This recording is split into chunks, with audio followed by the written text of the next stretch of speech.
We are live. Hello, everybody. Good afternoon. Welcome to Reframe, Relax, and we are, you said that to me, but it's your topic. I'm like, I don't remember what it is. we are relax and stop caring about what other people think. Today, I'm Ariel Ladret. I am a certified hypnotherapist and a holistic life coach, and this is my beautiful and talented co-host, Chantele Francis, who's also a certified hypnotherapist. She is also a life coach, astrologer, manifestation coach, actress, all the things. She's all what else? Reiki. Reiki, yeah, Reiki 3. I will be, as of 2 weeks from now, a Pilates instructor, Akashic Records reader. Yeah. What other certifications? Tarot card, advanced tarot reader. I'm sure there's more things to put on my. It never ends. Like you, I feel like you have the most hyphens of anybody I've ever met. In my whole life. I mean, it's because I went to an art school. So with that, you kind of had to be good at everything. So I got in for dance, but then I was also excelling in music, and I even excelled in art, guys. Like, who knew?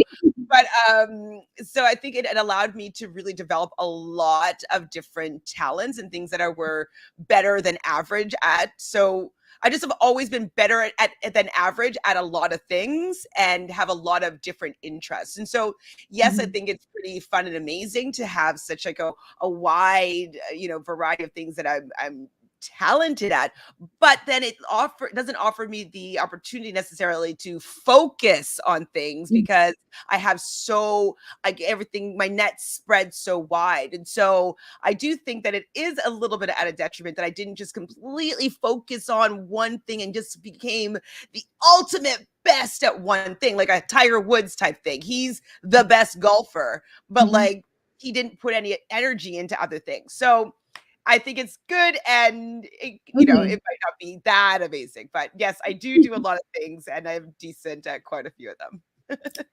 You are very, very good. I would say expert level at a lot of things. So it is always a pleasure to talk to you today. So today we're going to talk about not caring what people think, and I'm pretty sure that this is a really, really common issue that most human beings face. I think 99% of the population faces,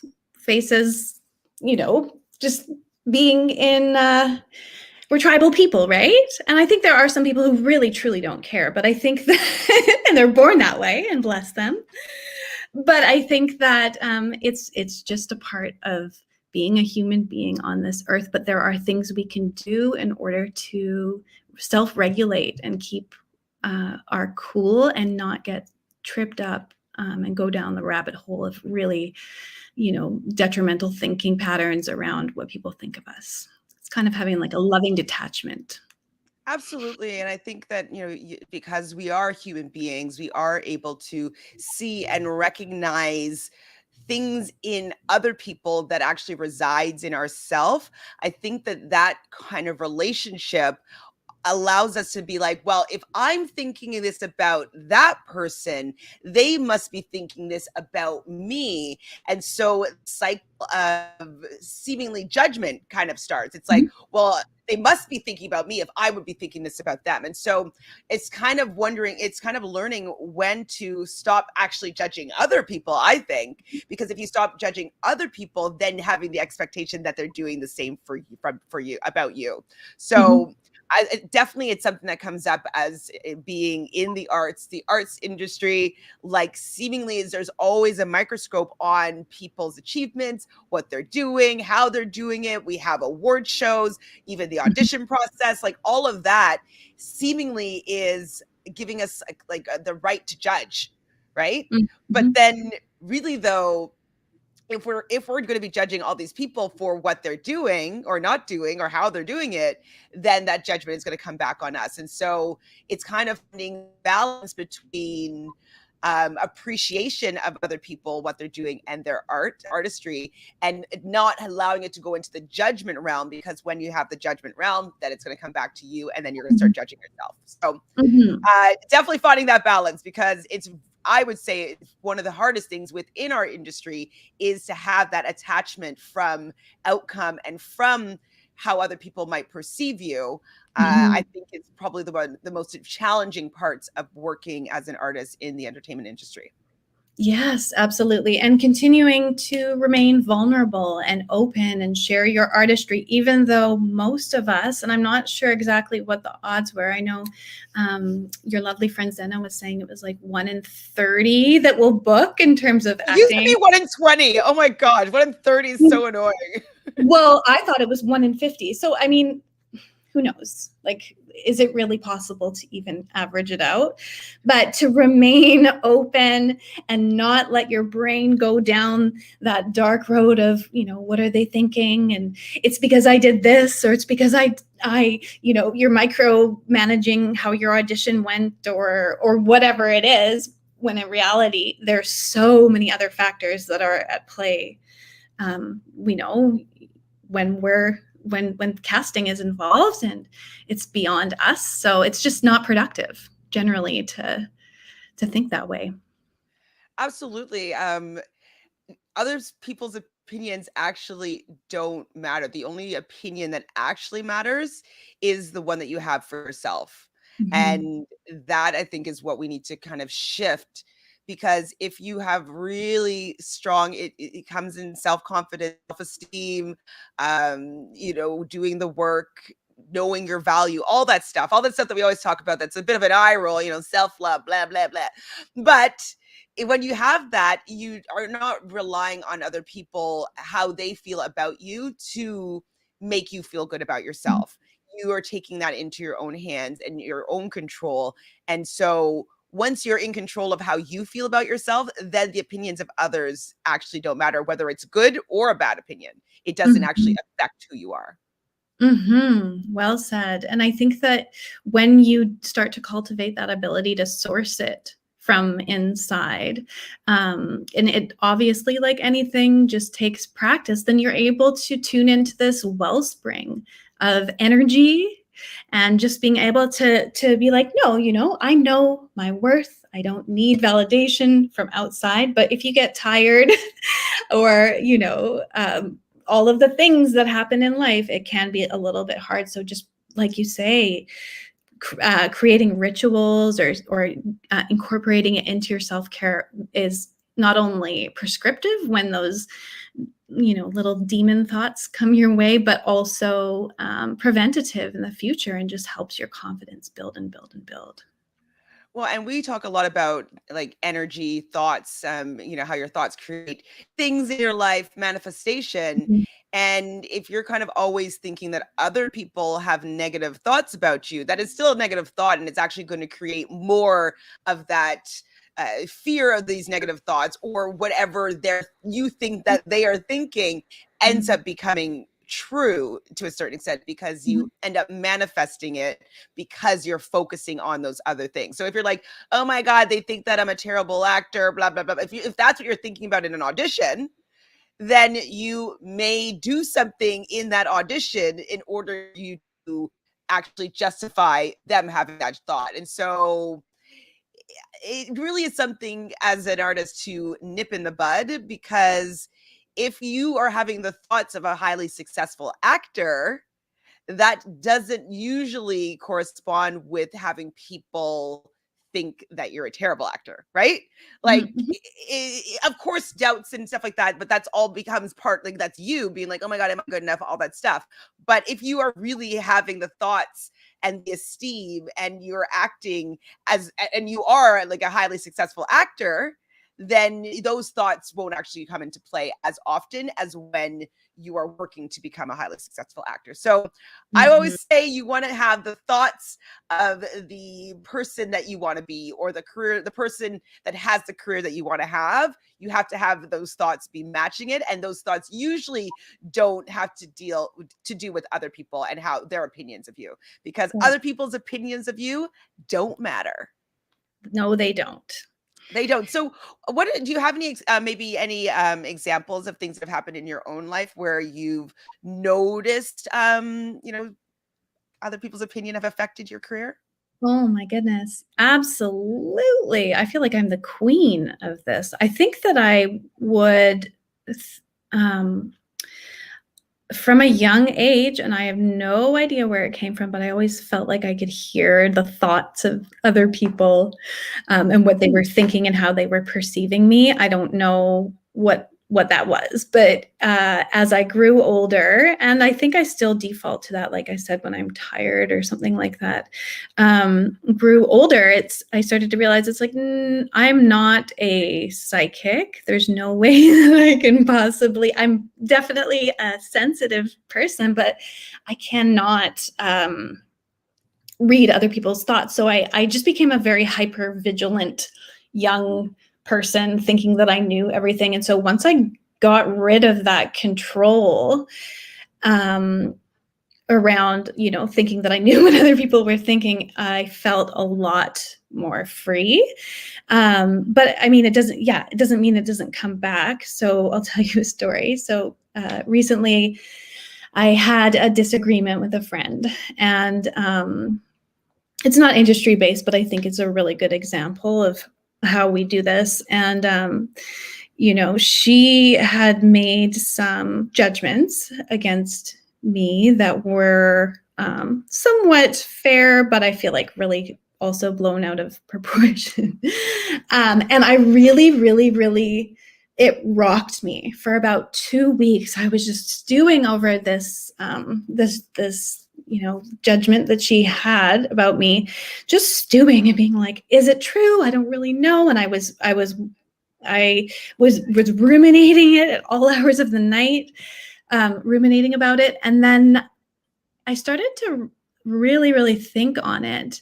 Like, why is this bothering me so much? Because I didn't really feel like it was the whole truth. And then I sort of realized, after thinking about it for wasting 2 weeks of energy, basically that it was like, it wasn't the full picture, because I could see a projection of her experience. And it's not a judgment. I think it's just an example of how we all see the world, because we all have our own life experiences, and we all can perceive through our own lenses. So yes, there was some truth in what she was saying, but it wasn't all the way. It was deeply colored by her experience. So once I had that realization, and I was like, oh, that's why this is a thing. Then I was able to, and it's not that it doesn't hurt my heart anymore, but I was able to release and have a little bit more peace around where we're at. So I think that bringing it back to acting is that, like, people in the industry or anybody that we might come across are having their own experiences. And we hear it all the time, like a casting director may be having a bad day, or, we're all human, or some people on set may be having a bad day. And so if something does happen, or it feels like judgment, just not taking it 100% personally, and just really evaluating, like, where's my part, and where, what can I do better, as well as what can I let go. Does that make sense? Absolutely. And sometimes, we're putting thoughts and opinions onto other people that isn't even what they're thinking. Industry related, some examples would be, I've gone into an audition, beat myself up over the fact that I flubbed a line or something, and they must think I'm a terrible actor, blah, blah, blah, all the drill. And I still booked it. Mm-hmm, You know what I mm-hmm. mean? So I'm putting all these things about what my mistake might have meant, and how that audition went, and what they must be thinking of me, and that director probably is never going to want to work with me again, all this stuff. Mm-hmm. And then I booked the part. And I booked actually multiple things with that same director. So I don't actually know what other people are thinking about me all the time. And me putting those thoughts and ideas of what they must be thinking, I think, was a reflection of how I was feeling about myself. And so that's definitely one time where it really showed me that the opinions of other people actually don't matter, because it's actually my thoughts about myself that mattered more, but their opinions were that I was great and they wanted to work with me. And so what if we decided to assume the best from other people, assume that they see our greatest qualities, assume that, when we make a mistake or something, it's that they can see the humanity in us and that we are just a person that's trying to do a good job, and they lost their line like everybody does in their normal life. What if we just reframed entirely how we decide other people are viewing us, and I wonder if that could shift how we would feel about ourselves and maybe outcomes of certain situations. Because if we think if we think that other things the best in us, I think that it'll be shown as well, in what happens in our life. So that just Yeah. popped into my head right now. I never thought about that before, but I'm going to start assuming that they think the best of me. Yeah, absolutely. And you should. You deserve that. And then think about how much extra energy it takes to be like, thinking about what other people are thinking of us, and beating ourselves up and validating all of those sometimes and most times probably lies. And I feel like if there ever was an issue, most people would talk to you about it, right? So Or if they matter, right? If they matter, then you will be able to have a conversation with them and have some sort of understanding of what their opinions are. Just to relate it to a negative version of like kind of industry, but I remember like about I guess it's almost 2 years now, but a little while ago, this group of people decided that I was the most horrible person on the planet, and basically I was evil, and they just started bashing me on social media like completely. And I didn't do anything from my opinion that warranted anything that they were doing to me. But I also have to remember that how people treat me is the way that they feel about themselves, right?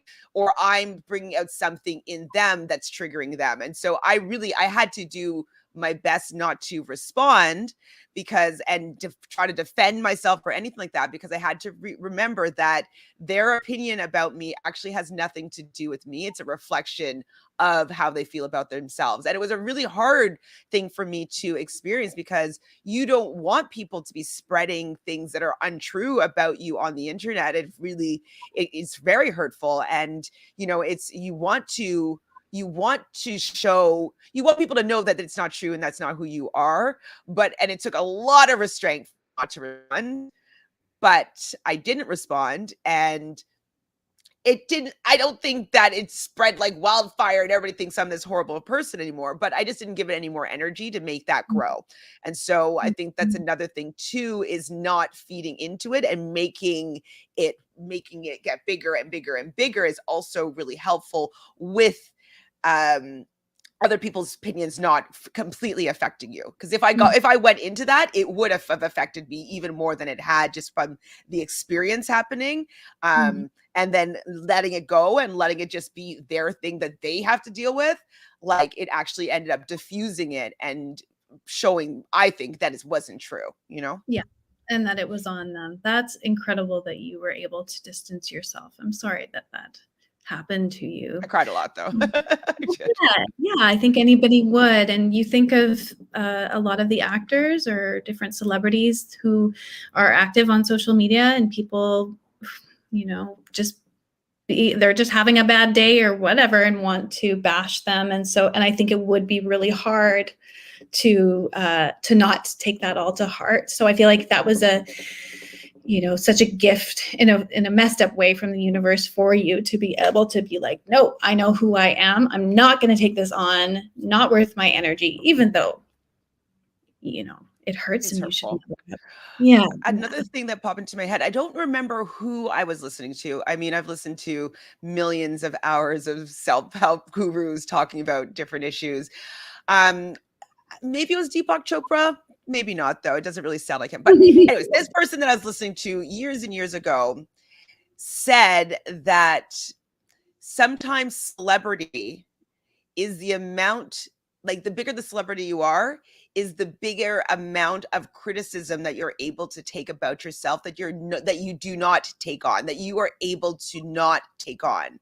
And the person mentioned Angelina Jolie, superstar, so famous, so much money, could work on whatever she wants to work on in her career now. But she has millions of people that love her, absolutely, and millions of people that really do not like her and send her hate stuff all the time. And this person was saying that the amount of hate that she's able to not take on is actually what it shows in how much value she has, or how worthy, like how much money she's make, how valuable she is as like an artist, is that she's capable of taking on a lot of love, but also its counterpoint, a lot of hate. They also gave the example of it might have been a different book actually, but Michael Jackson, when he was still alive, like, he has like being able to take on millions and millions and millions of people's love and their energy, but then also taking on millions of people's like dislike for that. And that's the power of, celebrity, is being able to handle that amount of energy coming at you, both positively and negatively. So if we can think of that as us, as we are, actors moving up in our career, the amount that we're able to take on as like criticism wise, also shows the amount that we're able to excel and rise and be even bigger public figures, because we're able to handle both sides of that coin. Yeah, no, that is, I've never thought of it that way, but yes, it's being able to hold all of that, both ends of the coin, those polar opposites, and being able to be really discerning and curate which you're going to allow in and which you're not. It'd be I don't great think that they allow any of them in, actually. I think that they know that they're loved, but like, I don't think that they feed into any of the opinions, actually. Yeah, that's true. It'd be so cool to have someone on here, one of our actor pals, and see, if they've ever faced that kind of criticism and how they handled it. Well, I can definitely say, like, my best friend has criticism, not necessarily with their acting, but as 2020 came around and she was posting different like maybe defund the police and stuff like that, like different charities or initiatives that she was contributing to. So she was posting to give awareness to things that she felt compelled to share about, and things that she was also funding or putting her money towards. And a lot of people were coming for her for who she wanted to lift up or give a little bit of visibility on her platform around. People definitely were coming for her, and she had to block several people and stop reading comments. Like, whenever, if I post something or something happens, like, she's just like, don't read the comments. Don't read any of them. She's like, don't read any of them, good or bad. Don't read the comments, because they have nothing to do with you. Both sides of it. She's like, don't read them. Exactly. They have nothing to do with you. So, I can't imagine. I will definitely, we can probably get her to come on and chat at some point. Yeah, that would be amazing. I did this, I was in this music video that went viral, and it had millions and millions and millions of views, which was really awesome. And I can't say that I would read the comments, and I would always be bracing myself for some kind of criticism, some kind of something about my appearance or my performance or whatever it was. And there never was, which was really, really nice. But I feel like it was this weird itch that I had to scratch. And I would go, I think, again, I was probably tired, whatever. And I would go and I would look, and I was surprised that people are typically a lot more kind than you think, and that you are in your own head. So, I mean, I haven't looked in a while, so maybe there's some Well, speaking of that, from my perspective, so in my alter ego is a reality TV junkie, which and I have another like a YouTube channel, Reality Realness with 3 S's, where I talk about reality TV shows, and it ends up being a platform for discussions about our world and social issues, etc. So before I really, like, when I first started my channel, it was like 2018, but like I started in 2020 because I had so much time now to really start focusing on it. And during that time, a channel that I listened to, Rob is a podcast, he put out this initiative where he wanted to support diverse voices. And so he put the call out looking for diversity to start being included on his channel. And I answered the call because I was like, wow, I'm never on Twitter. I'm amazed that I got to see this. I'm like, absolutely, I'm going to go apply. And I applied. I did it's kind of like an audition. I had 8 podcasters that were asking me questions all at the same time. It was pretty intense, actually, when I think about it. And I ended up being part of their class of 2020. And what was really interesting was the amount of hate that the class of 2020 brought out in people. So for the most part, I would say the diversity was Black podcasters, but there was other people that represented different areas in, backgrounds, ethnicity, disability, ability, and all just wide scope of people were included in the class of 2020, but it was predominantly more Black voices that were being heard in his community now. And I didn't read them. I tried to avoid reading them, but Reddit and Twitter were coming for him and coming for all of us. And say, I did happen to have a lot of people that were saying supportive things, that they really liked me and what I had to say and that I was a good addition. And I didn't read all the things, absolutely, but there was a lot of people that were coming for Rob and saying that it was performative, that he's bringing all these people in, and that they don't appreciate having our voices. We don't need to hear them. And they were coming for us, and it was so appalling. And we had to have a big meeting where they were like, don't read the comments. Don't read them. Don't read Reddit. Don't read Twitter. Don't read the comments, because people aren't always very nice, and especially about people of color. It brings up a lot in people when they see change in this certain way and the type of climate that we were living in. So it was my first time kind of being quite visible, because his fan base, he has, on every podcast, there's thousands and thousands of people that are watching and hundreds of comments. And that was the first time that I had to be like, oh, whether they're saying something good or negative about me, I can't feed either of it, because it has nothing to do with me. So it was my experience. Stop reading the comments.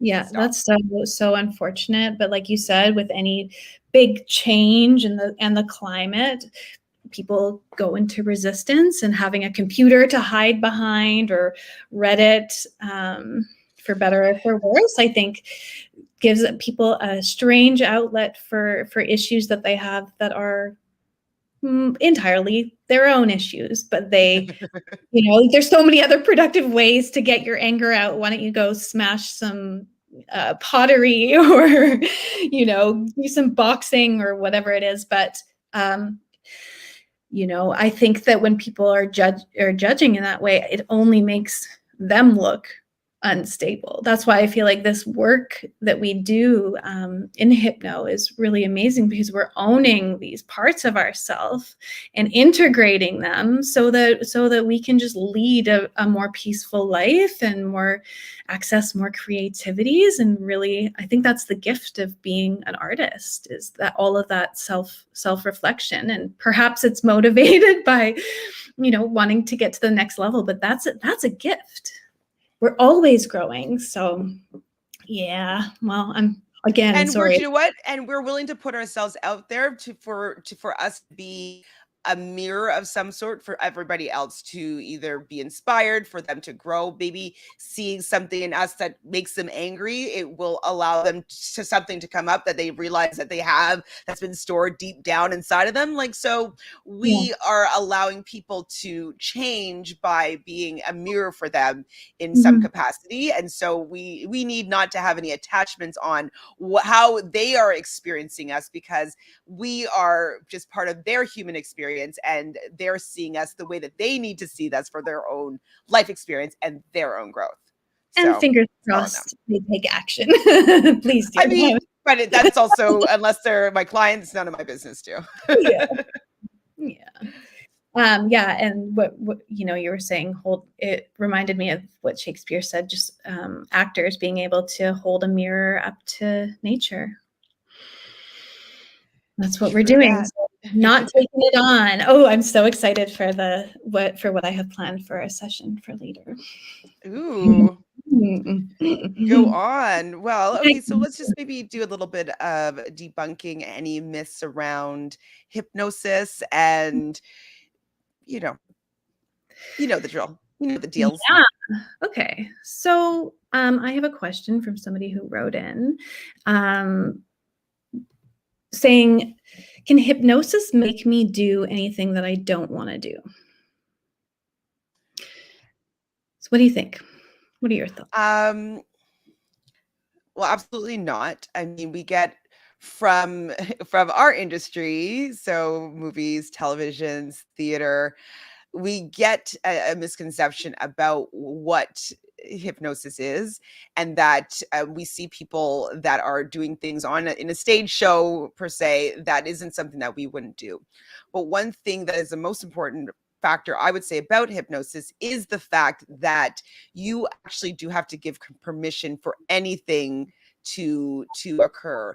Our teacher says the level of transformation is up to you, is because if you want this change to happen, or if you want to do something, only you can allow yourself to be able to do it. So the hypnotherapist is a person that takes you, induces you so that you get into that very the theta state where change could be made. But that's just really just bypassing the critical factor of the mind and going into the subconscious where change can be made. But you still have all your beliefs, you still have all your values, anything that you still have all those things within you. And so if you don't want to share something, you completely do not have to share anything, but it's just putting you in that state where if you allow any suggestions to be taken on, you can make that change for yourself. But if I tell you to cluck like a chicken and you don't want to cluck like a chicken, you're not going to cluck like a chicken.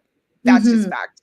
And just to kind of reiterate on that, when people are in a stage show, they usually the hypnotist usually has people raise their hand if they want to participate. They come on stage, they participate, and as soon they start with small suggestions, and if people do not want to go along with the suggestion, the hypnotist always asks these people to go back into the audience, and the people that remain on the stage are all the people that are continuing to say yes to these suggestions. So whether it's they want to in a certain capacity be part of the show, they're a little bit of an exhibitionist and they want to do funny things on stage, they want people to be laughing and smiling with them, like they are saying yes. But you will always notice that the people that aren't willing to say yes to these things, the hypnotist always is like, okay, can you please go back to the audience? Okay, go back to the audience, until there's like 1, 2, maybe 3 people that are willing to say yes to these suggestions. So that's my first thought. Good point. And yes, when you are relaxed, your conscious mind is taking a little snooze or having a little nap. But the way that our brains work at any given moment, if anything were to happen, that needed your attention, or you needed to be alert, or you needed to open your eyes, or whatever, you are able to do so. So a hypnotherapist can make suggestions, and they can say, relax your body, breathe, but there's no way a hypnotherapist can force you to do so. It requires your 100% participation. Absolutely. So, good question, though. Do we have any other questions or anything else that you want to debunk?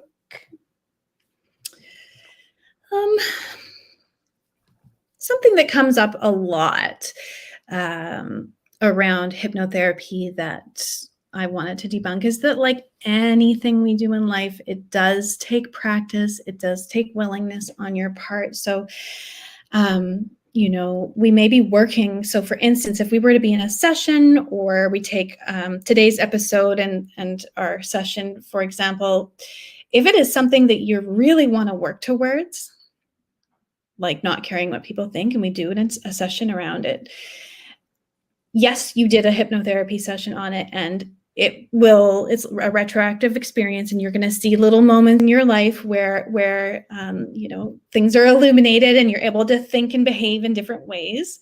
Absolutely. But sometimes these core beliefs or these behaviors are kind of deeply locked into the subconscious, and for some people, we've had these beliefs since we were really little, like 2 or 3. And so it takes patience, it takes time. And that's where I find self-hypnosis is really important. So being able to practice that act of relaxation on your own for at least 21 days in order to really get these beliefs into your nervous system, into your cells, so that it just becomes a way of being, rather than you're consciously trying to be like, change your behavior. So it does take time. And I know, because you're doing RTT, Marissa Peer, she says 21 days to make or break a habit. Is that right? She says actually less. She says realistically she's like 10 days, but 10 to 21 days is really good, and obviously longer just to really lock that in. But 21 days is pretty average for all forms of change. So if you want to change a habit, to make something a habit, 21 days is usually the sweet spot for most industries. But I think Marissa's saying with hypnosis, it's 10 days kind of, but 21 days is what she roots for, just to, make sure that that change is happening. Yeah, is locked in there. So it does, like hypnosis, I do find that it does require a little bit of effort. So for instance, in our teacher's weight loss course, she has her students do hypnosis or like their own self-hypnosis relaxation before every single meal. So 3 times a day, as well as doing a recorded session while they're working towards their goal. So just reducing that stress, reducing the urge to overeat or eat those sweets or the salty snacks. And over time, those beliefs become who you are.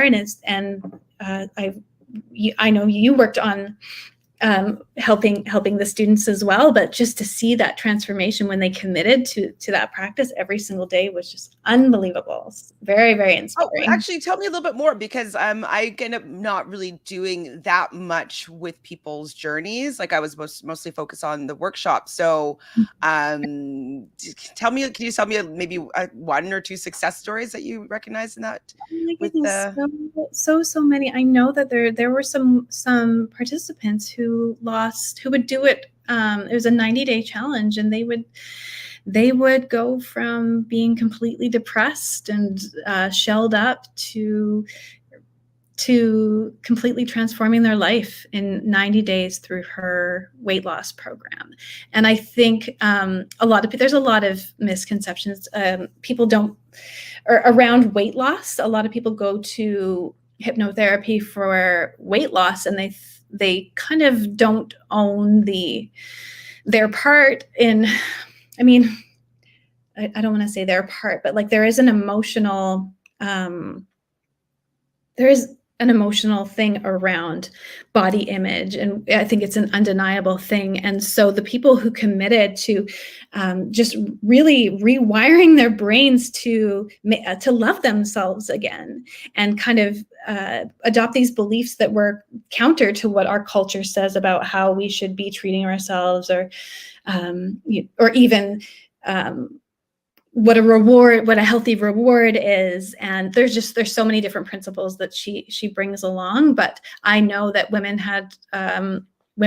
both men and women had lost hundreds of pounds just by doing that, but committing to the process of loving themselves again. So it wasn't like the hypnotherapist could be like, bing, bang, boom, 20 pounds falls away and you're free. It doesn't work that way. It's about rewiring the way that you treat your mind and your body and your spirit, and over time just ingraining those connections in your brain about nourishment and what it truly is, or physical activity for some people. It was really cool, very inspiring. I have a question that it's actually legit from me. Mhm. And this is to you as a hypnotherapist and like maybe what you might have heard of or learned about. And so I have a friend who's been a decently heavy smoker for all the time that I've known her.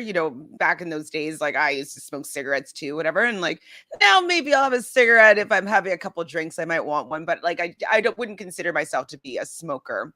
And she knows that I am a hypnotherapist, and she asked me to help her stop smoking, and she wants to stop smoking.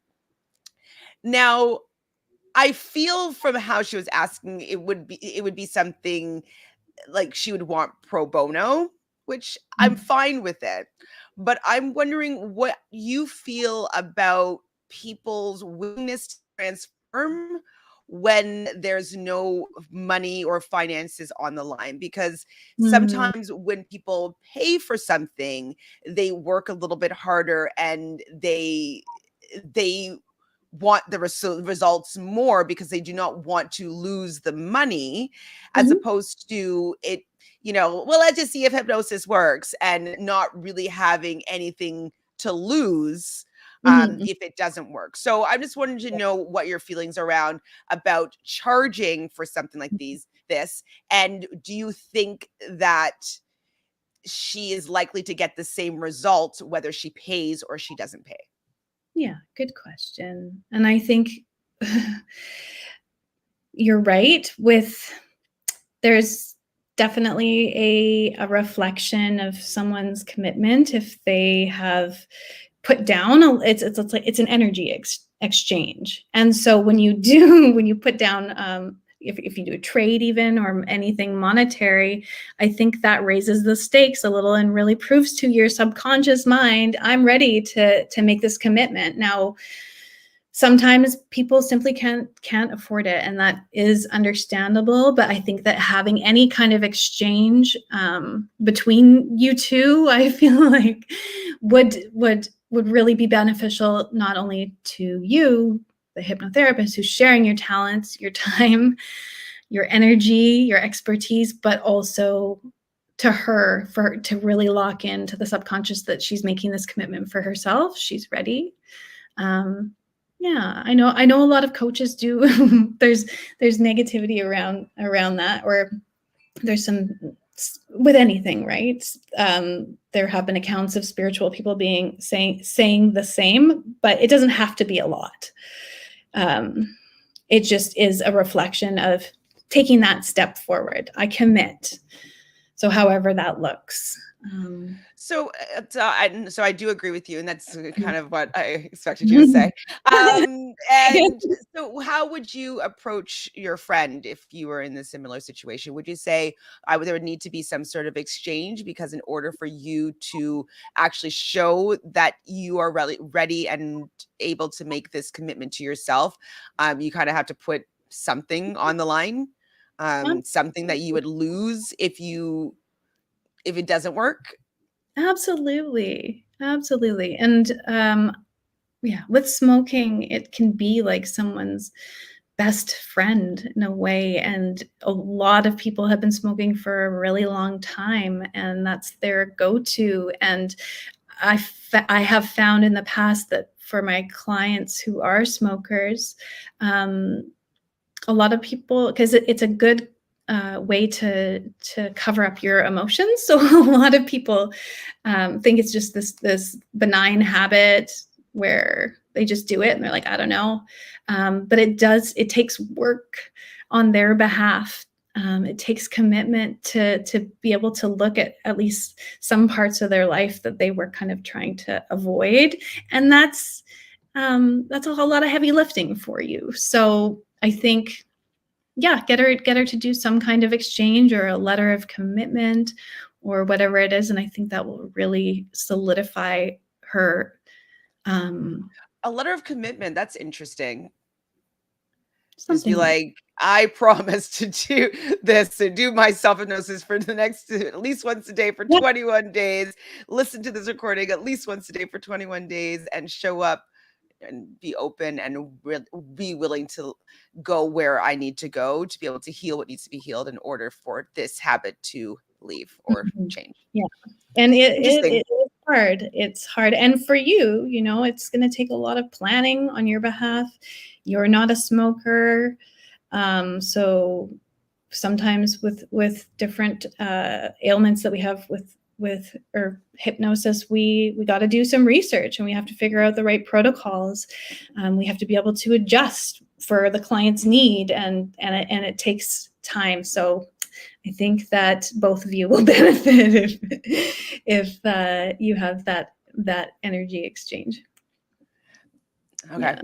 So yes, okay. We'll talk offline as to maybe what you think price point wide will work. But thank you though, so for kind of echoing what I've already was thinking. But I think that having that letter of commitment, I think that would be really helpful with the contract that would be made with a dollar amount of some sort put on it so that she needs to hold her end of the bargain. And that's what she's paying for, is her holding up her own end of the bargain, basically. So, and then my end of the bargain is that I'm going to facilitate her getting there, but she's going to have to hold up her end of the bargain. Cool. That's right. I'm into it. Thank you. Well, of course. Let's talk quickly about our number one here, the call sheet. And dun, da, da, da. Let me just pull this up as well. Our guy and gal. Oh my goodness. Oh boy. Well, I mean, I haven't spoken about this, and I would love to hear maybe loosely your opinion of the situation and how it relates to other people's opinions about you. Or generally people worrying about other people's opinions. It's interesting. So on one end, you know, you can see that he was upset clearly around Chris Rock and casting judgment on Jada. But at the same time, I kept coming back because we work with people in hypnotherapy going into trance, and I was like, he's in a full-on trance. Like, I wonder if he thought it was a bad dream and then woke up, you know when something really bad happens in your life and you do get to sleep, but then the next day you wake up and you're like, was it a bad dream? But it was, yeah, I'm just curious if that's what happened, because it was like there was no stopping him. He did not hesitate once. He went up and he did it, and he just stood his ground, for the first part of that interaction. So I was like, wow, something really overtook him in that moment. So that's a really good example of, our topic exactly, caring what other people think. What are your thoughts? Well, and how I kind of mentioned before with, like, Angelina Jolie and Michael Jackson, like the amount of praise and the amount of, disapproval people have about them is relevant or relative to the amount of celebrity that they have. And I'm not saying that Chris Rock didn't need compassion over what Jada has been going through. I wasn't aware at that time that she had shaved her head due to alopecia. So I was ignorant to this being a little bit more of a touchy subject than it actually was. Like, I didn't know. And if I didn't know, could mean that Chris Rock didn't know. And he claims that he did not know that she was experiencing that. Now, we know that, if you're going to be sitting in the front row of the Oscars, it is an opportunity for the comedians to heckle to a certain degree. And that is, I think it's a little bit of a trait of your celebrity, is that you are, a person that everybody can see that these comedians can use as part of their material. And not saying that Chris Rock should be making fun of anybody's medical conditions or talking about anybody's medical issues, but I think that Chris Rock was making a joke about a shaved head. I think that Jada looks beautiful with the shaved head. Millions of people believe that it was a statement of standing up for her own beauty and not as a result of, not wanting to show any patches of hair that was missing due to the medical condition that she had. So I feel as though Jada rolled her eyes in the moment, so I understand rolling your eyes and be like, okay, like, this is the joke. But Will having that interaction trigger him so much to get up there, go on stage, hit a man. Now he's had to resign from the Academy. I don't think that his Oscar will be taken away, but he's completely has changed how everybody's going to have an opinion of him. And for what he was trying to stop, so people, him having his wife's name in his mouth, now his wife and his name is in everybody's mouth, good or bad, siding with him or not siding with him. And so it's interesting that him allowing other people's opinions on him and his wife triggered him to do something that is going to increase the amount of times his wife and his name are in other people's mouths. So it just kind of shows you putting attention on it allows it to balloon up and expand. And so yeah, good point. That's the perfect example of a self-fulfilling prophecy right there. Because so as the thought led to, or his thought was triggered by by whatever happened, were connected to his belief, which affected his behavior, which was way out of line. And then you see this self-fulfilling prophecy where it's been a week and a half and everybody's still talking about it. So absolutely, and even more so than Chris Rock unknowingly hitting a trigger point, right? Which is interesting. To me, it even still feels like a dream because I cannot believe that was the straw that broke the camel's back. You know what I mean? Yeah. Because they are celebrities, and I get that they're people too. I do get that they're people too, but I feel as though the amount of celebrity they have, they should be Teflon more so than that particular comment. You know what I mean? Yeah. Like, if I have to be Teflon with like having 20,000 people watching me, like they really should be having Teflon with having 1 billion people watching them, right?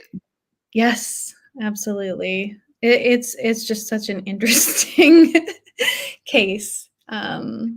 Letting that other person's opinion affect you actually really has affected his career more than those words did, more than that person's joke did, that person's comment, Chris Rock in this case. And now he's having to suffer consequence for him allowing somebody's words and opinions. If that just bounced off and he didn't let that affect him, he would have had probably the best night of his life. Right. I think that when you're you can't imagine that level of pressure, and he's up for the Academy Award. And I think that a lot of worry and concern and just his nervous system was clearly, anybody in that position would just be so totally amped up. So I can see why that would happen. But a person who, you got to take care of your nervous system. You got to just know that this is high stakes, and old habits and behaviors and weird triggers may come up. So really good example of him needing some hypnotherapy. Absolutely. Yeah, I know, that's funny. This started with people who used hypnotherapy to people who need it. Well, I mean, yes, exactly. Well, I mean, the topic is about, if he had hypnotherapy, that wouldn't have triggered him, right? Yeah. Like he would have dealt with whatever part of himself that those words resonated with or like connected to, and it wouldn't have elicited that response if he'd had worked on that part of him on the inside. So it really shows, in my opinion, that internal work needed to have been had in order for that not to have instilled that kind of response. I think I've mentioned it before. There's this woman who wrote, her name is Cynthia. I cannot remember her last name, but I can put it in the comments after when I do a little research. And her book is called, she's a hypnotherapist, and her book is called You Are Already Hypnotized. And so it talks a lot about just that what we're doing in hypnotherapy when you're working with a therapist or in listening to a recording is you're actually dehypnotizing yourself. So in a way, I'm just curious, maybe he like I said, it seemed like he was in this trance. There was no hesitation. I mean, we could also go on another podcast down the MK Ultra path of it all with Scientology and he could be in a trance. It's very possible if we talk about the. No, that's not what I was saying. Not like in Zoolander, kill the Malaysian prime minister. No, not like that. But just in like it's more subtle, but his belief was the trance in a way, or whatever it was that was triggered in him was the trance. And so that's what that book is all about, is that we're already hypnotized and we're just unhypnotizing ourselves. But no, I don't think her name is Cynthia Morgan. Cynthia Morgan. That's good. Yeah. Highly recommend. Well, I definitely think that this is a really interesting topic, and that we got to see something play out in front of our eyes where, other people's opinions truly need to not affect us, because somebody like top of his field, like about to win an award, so rich, allowed another person's opinion to kind of derail his life right now. He's going to have to, he's going into therapy of some sort, I think is what one of his statements was. He's going to work on himself. He just had a book that came out that kind of talks about the toxic life that he environment that he grew up in.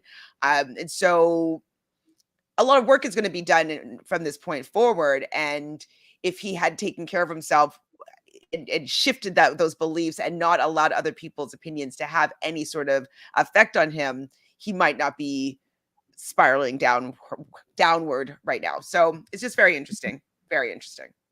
And I hope that he gets better, does well. I was so saddened by this response. It let me down a little bit. You know what I mean? Because Will Smith is like, oh my God, Will Smith's the best. And it did humanize him. Awesome. Yep. But I wish that he had more self-control and had more, bearing on his limitations, and he didn't allow this to affect him in this way, because I didn't want to see his image to be tainted in this way. So I was saddened. No, it is sad. He is extremely talented. He's been around forever, and it's sad. You're right. It's sad to see it blow up in this way. So sounds like he's going to take action, which is I wish it happened before. So that's why we promote hypnotherapy, so we don't have these things happen. Yeah, you won't be. We'll help you not slap people. And at the Oscars. Yeah. Oh my gosh. So cutting room floor, but before we get into our hypnosis today, we were talking a lot today. I guess this was a very important topic that we didn't really realize. So cutting room floor, I think that we could just put other people's opinions on the cutting room floor. We've kind of seen how, good or bad, it's not a reflection actually of who we are. It's only a reflection on what the other person is experiencing and what we hold up in front of them for them to see in themselves. So putting that pressure to live up to other people's expectations, the pressure to prove something to someone else in order for you to feel better about, or us to feel better about ourselves, putting all that on the cutting room floor, because we're realizing, or I'm at least realizing, that it actually holds no value into my progress and my excellence. It doesn't need to be part of my experience. So boom, on the cutting room floor. On the cutting room floor. You said something really brilliant before, and it was all around kind of choosing to believe that other people see you in for your talents and for your energy. Are you able to, do you remember what you said? It was what I said was that let's shift, instead of expecting people to be thinking and saying the worst about us, is that expecting them to see our light, our greatness, our talent, our beauty at all times, and just expect that from other people, because once we expect that from other people, then we will actually share that and show that, and that will be the mirror that will be reflected. I love that. Wow. I love it. Okay, perfect. Well, we will incorporate that into our session today, because I feel like it's just such a universal, a universal belief that we could all use. We can always do with having more and more confidence, more and more self-love. There really is no limit. So I know that a lot of people who are listening will feel the same. So thank you. You're welcome.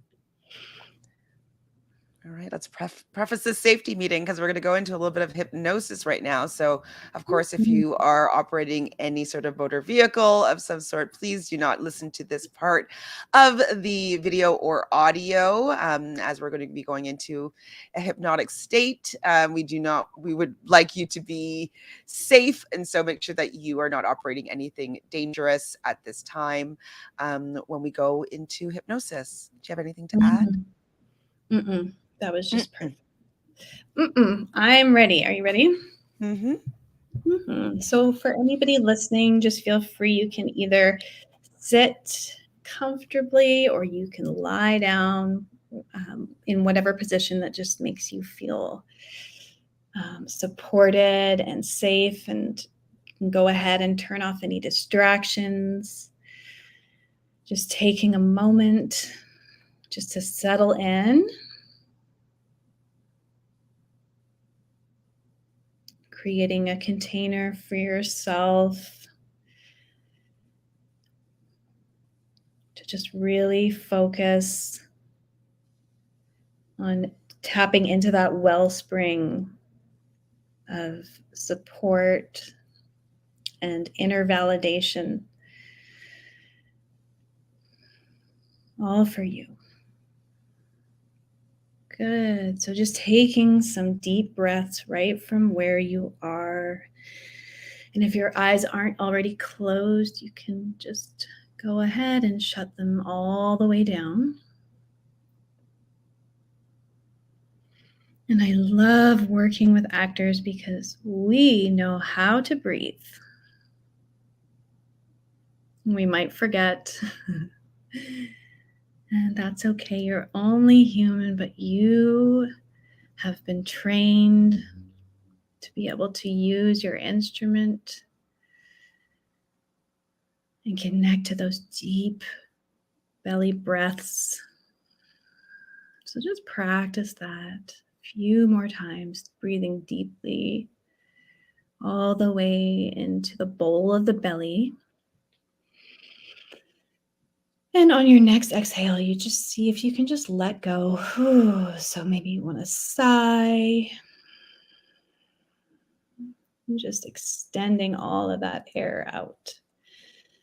And a few more deep breaths. And on your exhale, you can take an audible sigh. Just letting go. Coming to the here and now. One more time.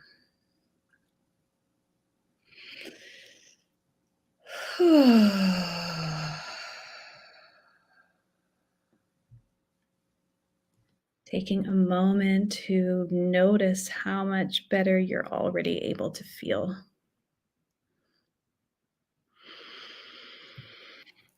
And if you ever need to adjust or sneeze or cough, totally okay. You just take any interruption or distraction as a cue to just go deeper and practice that skill of relaxation. So in a moment, I'm going to count you down from 10 to 1. And at different points, I'm going to ask you to open and close your eyes. And after you close your eyes, just imagine a wave of relaxation coming from the top of your head, just helping the body relax, moving all the way down through the body and then out the bottoms of the feet.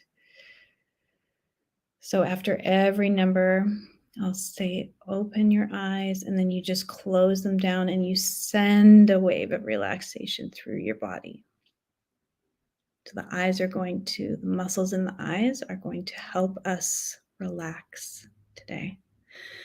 All right, so number 10, go ahead and open your eyes and look up, creating a light straining sensation in your eyes. And hold and breathe.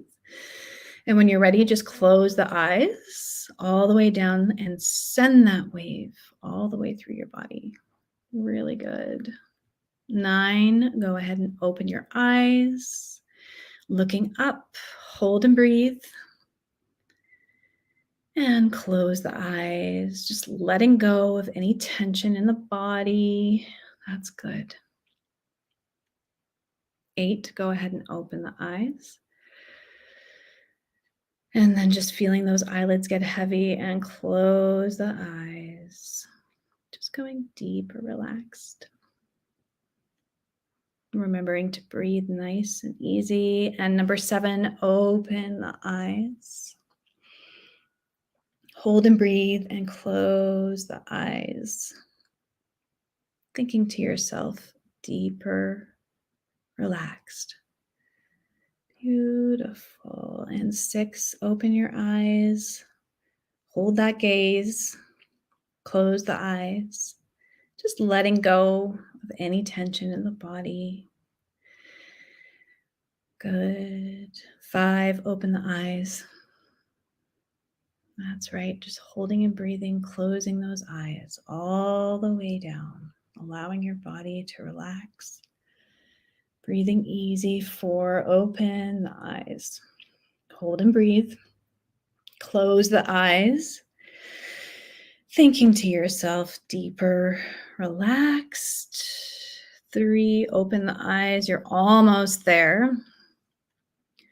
When you're ready, just shut those eyes all the way down. 2, open the eyes. Close the eyes.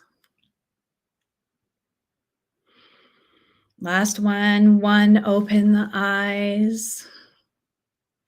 Hold and breathe. Close those eyes and send one last wave of relaxation all the way through all muscles, all cells. Just practice letting go. Good. So taking some deep breaths right from where you are. Guiding that inner focus to your body.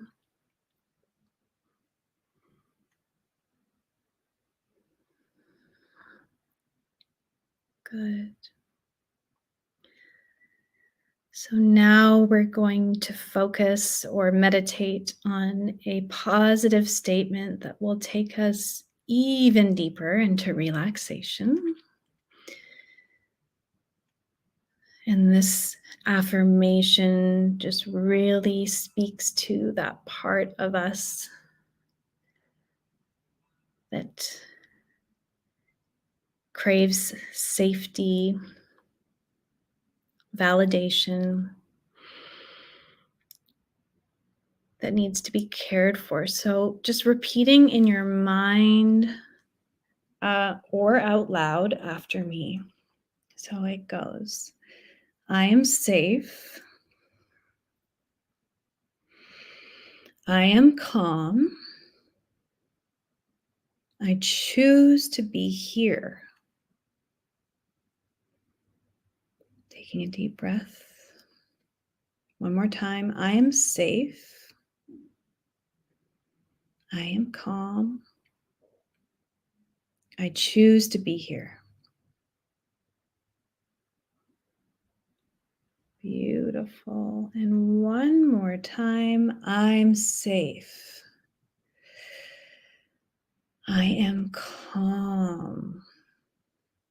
I choose to be here. Notice what that does for you in a physical way or emotional way or in an intellectual way. Just notice what the vibration of that statement does for you.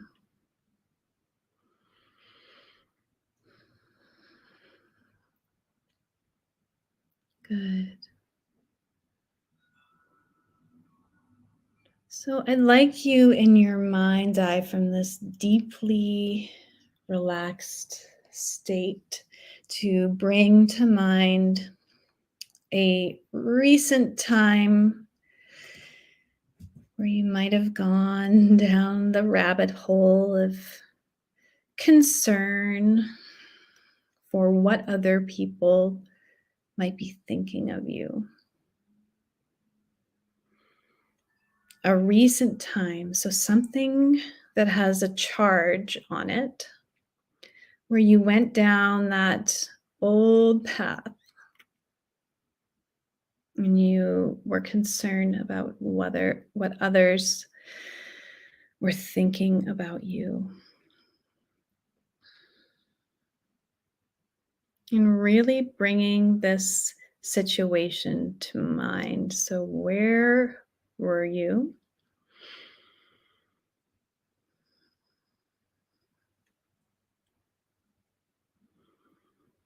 Notice who you're with. Notice the energy of the situation and anything that comes along with this particular moment in time. And notice how it even makes you feel in your body when you think back to this time where you were only human, but you were overly concerned with how you were being perceived, or maybe you felt misunderstood. And really bringing it to life.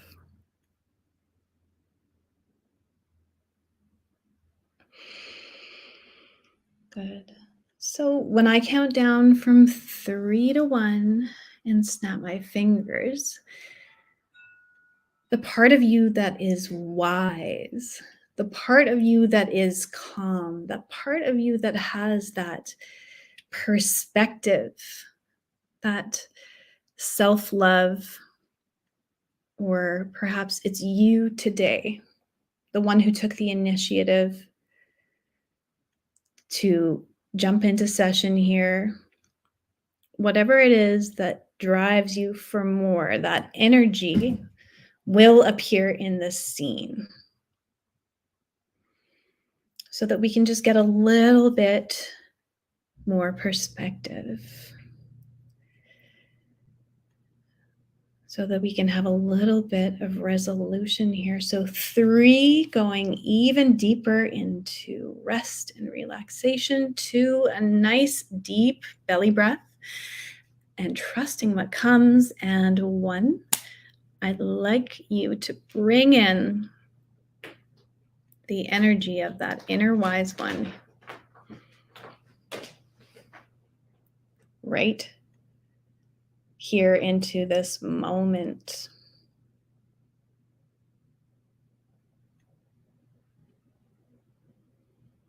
And notice the subtle shifts that begin to take place now that this outside perspective has arrived. So, because you are the boss, you are the director, you call all of the shots, you have an opportunity here to help this part of you change and see this from a more useful point of view.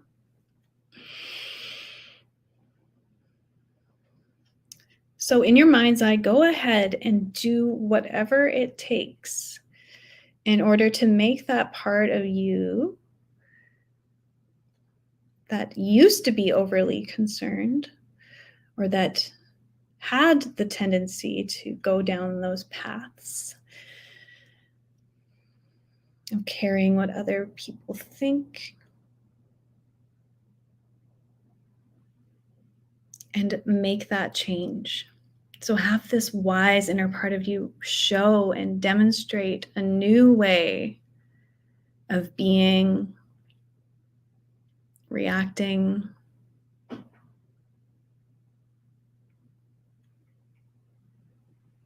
or maybe it's just simply a new way of directing focus. So just taking your time and really imagine this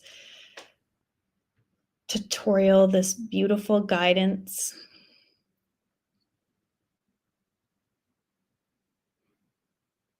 to help you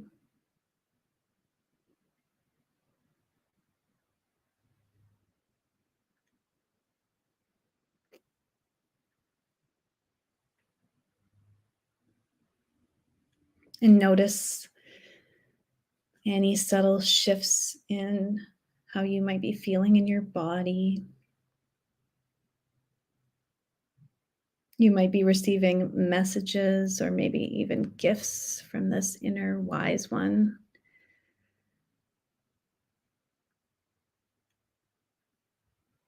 You might even be receiving new tools or coping mechanisms that allow you to be able to let go or just allow any judgment or criticism that is less than beneficial to just roll off like water on oil, just rolling right off.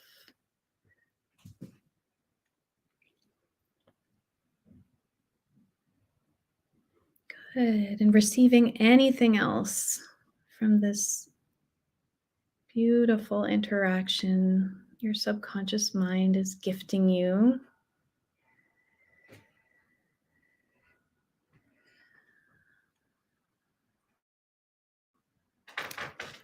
And taking those messages and that wisdom into your being. So pulling it in, bringing all of that wisdom into your heart, where it can be circulated through the body into every single cell, into every aspect of your being. That wisdom is who you are.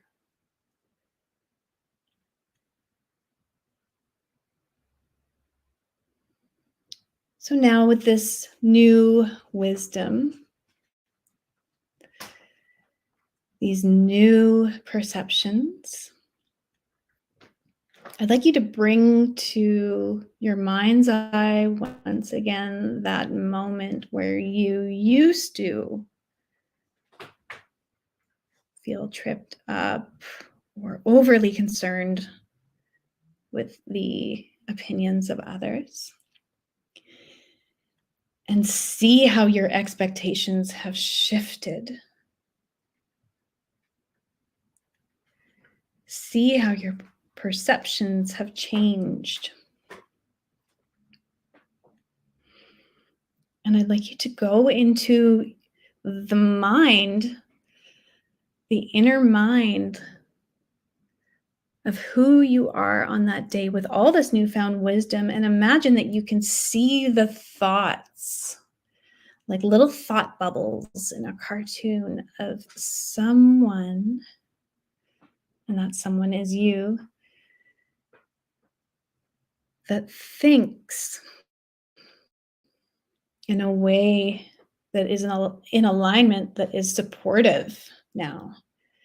So maybe seeing those little thought bubbles come up, that the people around you are witnessing your greatness. They're seeing your light. They're seeing your beauty, your talents. And you are but just a reflection of the good things that they think of themselves.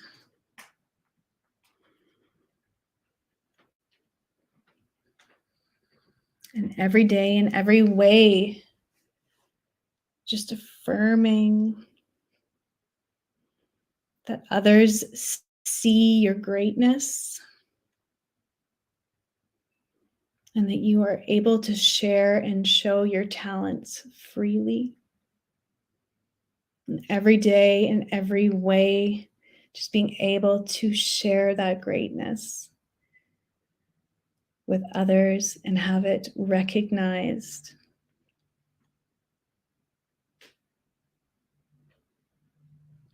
As a mirror of their own greatness.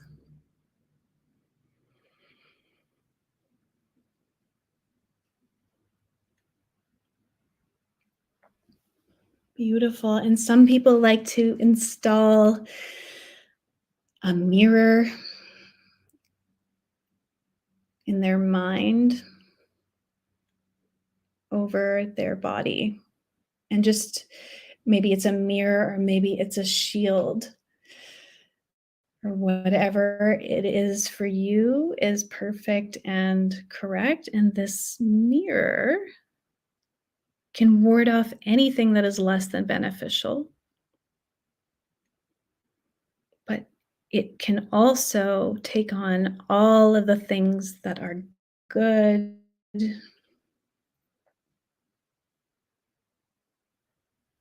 all of this positivity, all of the beauty, and it can ward off anything that is less than beneficial. Just reflecting it back like a superhero cape.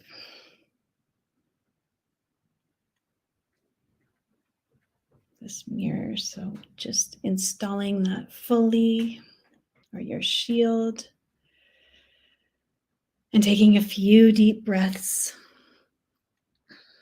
right from where you are, and really absorbing all of this wisdom into every cell in your body, into every aspect of your being, integrating this new foundation into your nervous system. You're doing so, so well.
Well, I'm unsure if Ariel just disappeared or if that how she was exiting the meditation part, but in looking and reflecting, it seems what came up for me was, a time where I was leading a class and leading a hypnosis session, and I didn't realize until after when I listened back to the hypnosis part that you could hear a motor running in my computer. And I have been going over it over and over in my mind about how like terrible of a hypnotherapist I must be, because like I allowed for there to be the sound of a motor running in my computer when I was facilitating the hypnosis portion. And I was in this, moment, I was realizing that when my higher self or whomever kind of came in that I had a conversation with, it's so funny. Like going through the whole thing, I was like, okay, this is actually a bit long. And so like I started like moving my face a little bit so that like, if you were still there, you'd be like, time Oh. to come out now. And then I was like, okay, now this is a bit too long. And then I opened my eyes and you're gone. I was like, okay, so I was right. And this also shows you that in a hypnosis, you're not in a trance. Mhm. Like if you were to leave the room, that I easily am able to come out of it and go back to my day-to-day life. But Exactly. I almost stayed here till you came back, but I was like, it was just a bit too long. So I was like, I think I got to I open my see. eyes. My computer, just wanted to crash there, so I'm really sorry. So, yeah, So if your what do hypnosis disappears, you're okay. so I don't know, I can't remember where we were in the hypno part, but when I opened my eyes, I kind of started sharing what came up. And it's very interesting with what happened with you is so what my most recent incidents where I was projecting other people's opinions about me was on Sunday when I led the hypno session Mm. in the group. And then I went to play back the session before I went to sleep, and I could hear the motor of my computer, and I was absolutely mortified. And I have been it's been going through my head all day since that moment. I've been like, oh my God, oh my God. So okay, I had to pull that off of the thing, and I had to go and see if I can pull that sound off. And then I had to like re-upload it with like the sound being perfected and all this, you know what I mean? Because like I was mortified by the fact that you could hear the motor, but I can't hear it on my end. So like it's just go ahead. I didn't hear anything, so Really? no, I didn't notice at all, so just saying, that's another Wow. example of how you were fixated on something that I Well, did. this is me after the fact. So I didn't feel that at all during obviously the session. And then Mhm. after we spoke a bit for Sean, she said like, "Oh, I heard like the motor at one point for a bit," Mm. and I was like, "Okay, I can't hear it at all, and it could just be my mic picks it up." And this computer is getting a little bit old, and so, but then when I was putting it on, and it was just in my ears, about to go to sleep because I wanted to hear the hypnosis, and I could hear it, and it was so loud to me, like I had to turn on the volume, and I was like, "Oh my God." So I was mortified. And so since Sunday, I've been like stressing about having to like pull this down and like apologizing to everybody. Like I've been so stressed out about it. And so in what that brought up for me though, when my higher self or whatnot kind of came in, is that it was a reflection of the old version of myself. So the old computer, literally, like Mm. the old programming has these things that will like bring me out of what I am actually doing. Like it completely took away from the session that we had, the whole class in its entirety. That none of that became important anymore. It all came about the motor on my computer. And Oh. so it was just showing that I still need to step into the new version of myself where I have a brand new computer, but also that things in the material world isn't going to derail me when, in compared to all the other stuff that I'm doing that is positive. So it was definitely just a reflection of me still being in a bit of in my old self, my old shoes. Mm. And then it actually doesn't matter at all. Like It doesn't. And from my perspective, I thought it was very beautiful. I just was there as the your subject. I was one. We were one of 10 people, I believe, or 8, and it was really beautiful. And I did not even notice. I was more focused on the energy and the beauty of what you were, the process that you were offering to us. So, thank you. But it's so interesting. I was like thinking like, oh my God, they probably think I'm a fraud. Oh my God, they probably think that I'm a terrible facilitator. Like all these things were coming into my head that I'm learning from you at least is untrue. And it is showing my kind of attachment to my old self. And so yeah, it's just kind of in the visualization, I was basically visualizing myself with a new computer, and that new computer is partially me and my brain and what I believe in and what I'm willing to input into myself, to see what's being reflected. So, Mm.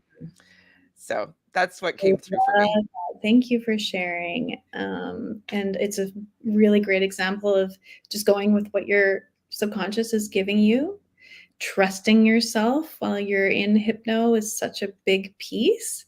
And that analogy of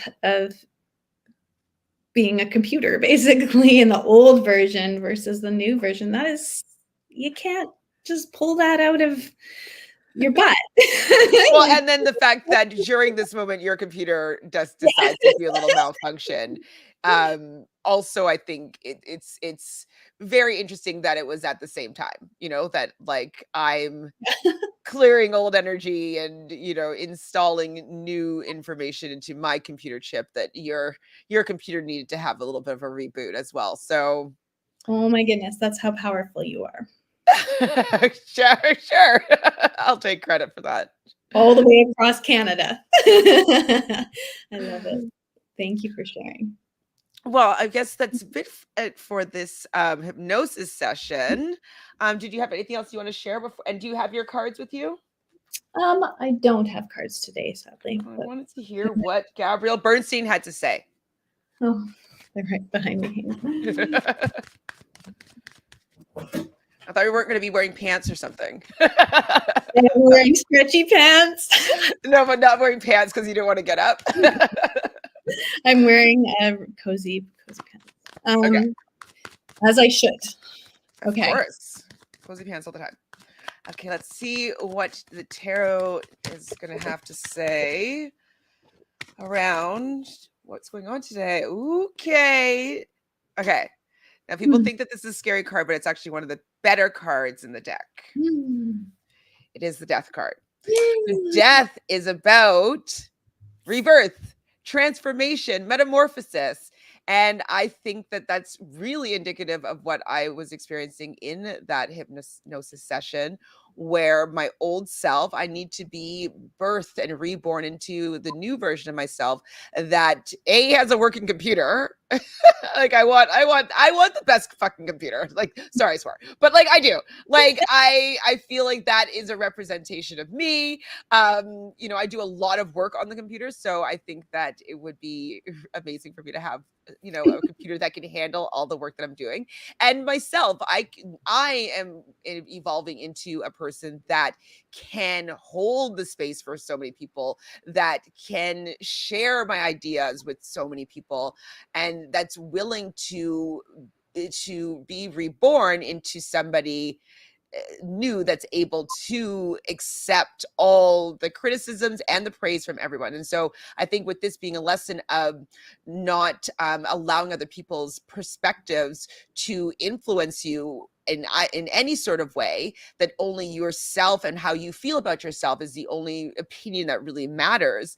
And so I think that that's a new version of all of us, and that is, we're kind of shedding. So the old version of ourselves that allows these criticisms to affect us is being buried and put away, and now we are rebirthing ourselves and stepping into the new version of ourselves, where we only allow our own, self love and our own acknowledging of our greatness to be the valued opinions. So I think this is a great card for a metamorphosis of our new versions of ourselves. Love that. Metamorphosis, or another people just call it like ego death. Ego death, sure. And it can mean, well, I think in all cases it's a positive thing. Yeah, that's all I gotta say. Okay, here we go. Gabby Bernstein, guide us. So this is from her deck, from Mama. The universe has your back. She is lovely. All right. What I love about Gabrielle Bernstein is that I do feel like she's like us, you know what I mean? So I think she might be a year older than me, but she was a fun party girl at one point, and was able to shift from that type of lifestyle and experimental whatever, and kind of shift into a really powerful spiritual leader. And so I really love seeing her growth and transformation, because it seems realistic, it seems tangible. The growth that she's gone on, it seems like people, including myself, can really relate to her. So I really like Gabrielle Bernstein. Yeah, I appreciate her for that. And she's been through so much, and she just is to give and be in service and be a light in a wild, wild world. So yeah, this is great. Very in line. So it says, my vibes speak louder than my words. My vibes speak louder than my words. And what's coming to mind when I think of that is that when you did your session on us on Sunday, it was, for me, it was about the energy that you put behind it. And that's all I was focused on, rather than the situation at hand. So what is that quote that people remember you from? How you made them feel, as opposed to what you said, or something like that? Yes. Yeah.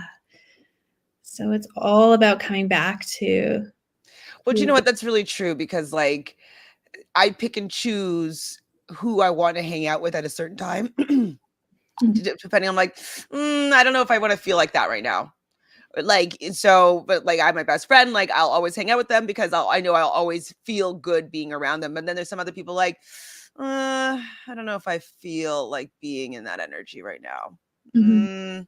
And so like I had to think about it. So definitely I do think that it's very important. The vibration that you have with everything is way, way more important than the words.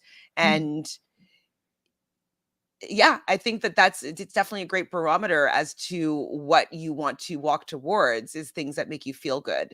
And yeah, use feelings as a barometer is really great. Use your vibes. Yeah. Always trust your vibes. Trust your vibes, for sure. Trust yourself. And also, just on top of that, as an actor, you could say things in a million different ways, but it's the energy that's coming behind how you say the words, the vibe that you're giving off, the vibration that you're giving off with the words changes its meaning. So you could be like, happy birthday, or you can be like, happy birthday, or whatever. Like you could say happy birthday a million different ways, but the different vibration that you're giving off, the energy that you're giving off, the intention, the emotion can all change the meaning of the words. So absolutely, vibes are way more important. And be cognizant of the vibes that you give out, because it's definitely going to be represented in the vibes that you receive back, because as we know, like attracts like. And so if you're giving off good vibes, you're going to have good vibes coming back at you. So yeah, it is fab. Thank you for that. You're welcome. Well, that is everything today. What do you have going on that you might want people to have a look at? I just would say if anybody has questions, feel free to go to my website. I have a program that I've been developing called Intentional Actor, and it's just helping actors find their freedom again, find their confidence, connect to their creativity through the subconscious mind and using hypnosis. And so if you're interested, I am taking on one-on-ones. So feel free to go to my website. There's lots of content on there that people can review, and also a way to reach out if you have any questions at all. Always happy to answer and to just generally connect with my fellow colleagues. It's the best. So yeah, how about you? Amazing. Well, you can find me on Instagram at Star Talent Coaching or Chantele at startalentcoaching.com. Right now, I don't have anything specific going on. I'm going to actually put together some new packages for either one-on-one or group work. But if you want to talk to me about anything involving acting, tarot, astrology, hypnosis, any of all of the above, or if you would like to be I don't know if I want to use the word guinea pig, but if you would like to try a new process that I'm working through, I'm trained as an Akashic Records reader, but I also, as you know, I'm a hypnotherapist. And so I've been combining those. And so using, hypnosis to get into that theta brain space and then working within the Akashic Records as a full session. And so that's kind of something that I'm developing as something specific as my own for exploration of whatever issue that you would want to work on. Or sometimes people like to just allow the Akashic Records to speak to them. So if you don't know what the Akashic Records is, it's basically, some people call it the Book of Records, the Hall of Records, and anything that ever had any sort of energetic resonance has an imprint in the Akashic field. And so if you have any thought about a past life, if you have a building, of a pet, your soul's existed, everything that your thought, everything that's ever had any sort of energetic resonance has an imprint and has a page, we'll say, in the Akashic Records. And so you're really able to go and get really deep in understanding and information and knowledge that comes from this space. And so it's been really fascinating because it just goes a little bit deeper than just your subconscious, because it actually goes into the Akashic field. And so it's really fascinating what comes up.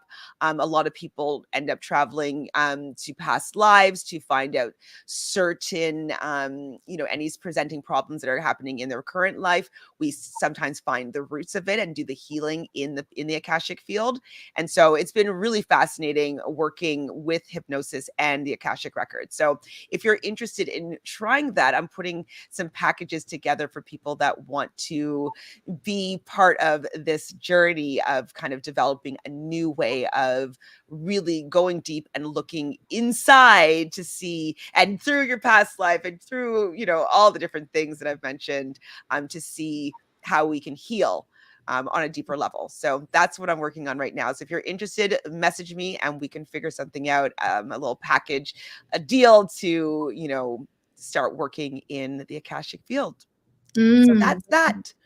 What an amazing offering. That's very, very cool. I've never heard of Hypno and Akashic being blended into one. So yet another hyphen for you. Well, that's what I feel like I always need to do. I need to bring all of it together like that. That's what I feel drawn with, is like bringing all the things that I find interested in and combining it into one thing so that I can call it my thing. And so that's kind of what I'm cultivating, I feel, right now, is using all the tools that I've learned and making it my own form of sharing and offering to people. And so that's kind of what I'm working on. I'm building on it. Amazing. So if you're interested, message. And I think that's it. That's a wrap. Bye, everybody. See you next week. See you next week. Bye.